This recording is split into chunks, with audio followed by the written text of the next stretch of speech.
वज़ीर पंजाब मरीम नवाज शरीफ की PTM headquarters के दौरे पर खसूसी गुफ्तगू। मौसर तैयारियों के पेश नज़र बारिशों में नुकसानात कम हुए हैं। वज़ीर मरीम नवाज की जानिब से कहा गया है कि PTM समेत दीगर मुतल्लिका इदारों ने बेहतरीन काम किया है। साइन की एक बड़ी कोऑर्डिनेटेड एफर्ट हुई है। जो वार्निंग हमारा सिस्टम उसको स्ट्रेंथन करें। ये हाथ में पकड़ के जो वार्निंग्स दे रहे हैं या जो सायरन्स बजा रहे हैं, आजकल टेक्नोलॉजी का दौर है, आपके पास एक पूरा इंटीग्रेटेड सिस्टम वार्निंग्स का होना, तो उसके लिए आज से ही प्रिपरेशन करें। इट्स गुड टू नो कि जो मेन एरियाज हैं लार्जली वो जो इनंडेटेड थे या जहाँ पे वाटर पॉन्डिंग हुई है, अर्बन फ्लडिंग हुई है, वो क्लियर हैं। It is very good to know. और मैंने भी ये चीज़ देखी है कि जहाँ दिनों में हफ्तों भर पानी वहाँ पर खड़ा रहता था, अब विद इन आवर्स वो पानी ड्रेन हो रहा है, विच मीन्स कि हमारे जो कमिश्नर्स हैं, DCs हैं, एडमिनिस्ट्रेशन है, वासा है, वो सब ऑन देयर टोज हैं।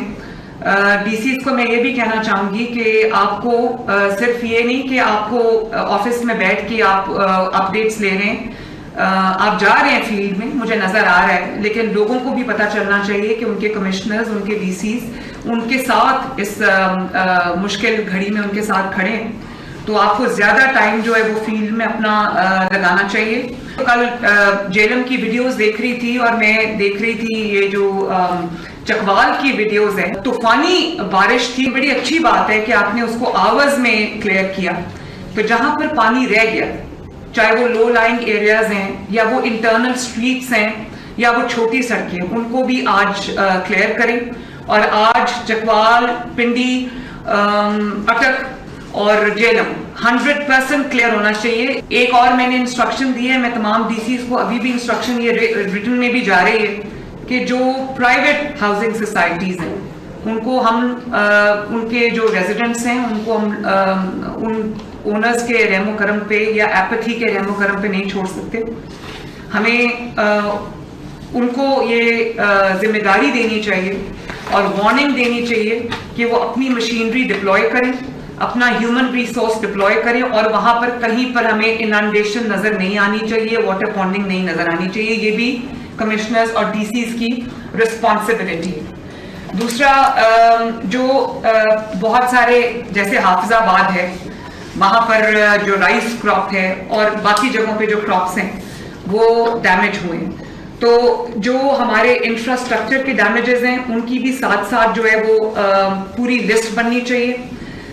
CNW भी जो मिनिस्टर हैं, CNW के secretary CNW, I am happy कि वो दिन और रात वो रहे हैं और डैमेजेस को देखते रहे हैं।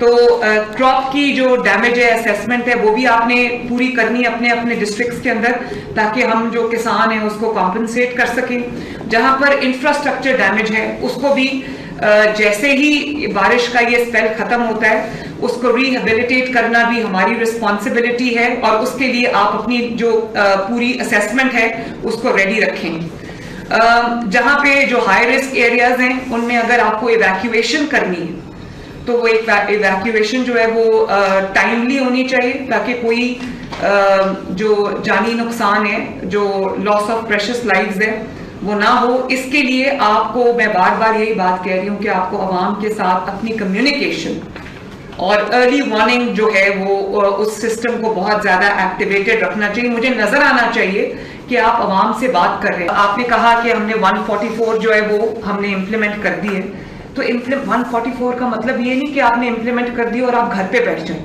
वहां पर सख्ती होनी चाहिए, वहां पे आपकी विजिलेंस होनी चाहिए, वहां पे आपकी सुपरविजन होनी चाहिए और वहां पे आपकी मॉनिटरिंग होनी चाहिए कि जो बच्चे हैं वो माँ बाप को भी बताएं कि मसाजिद में ऐलान ना कराएं कि माँ बाप मना करें बच्चों को जो पानी के पॉन्ड्स हैं या जो रिवर्स हैं उनमें नहाने से या नालों में नहाने से मना करें, नहरों में नहाने से मना करें।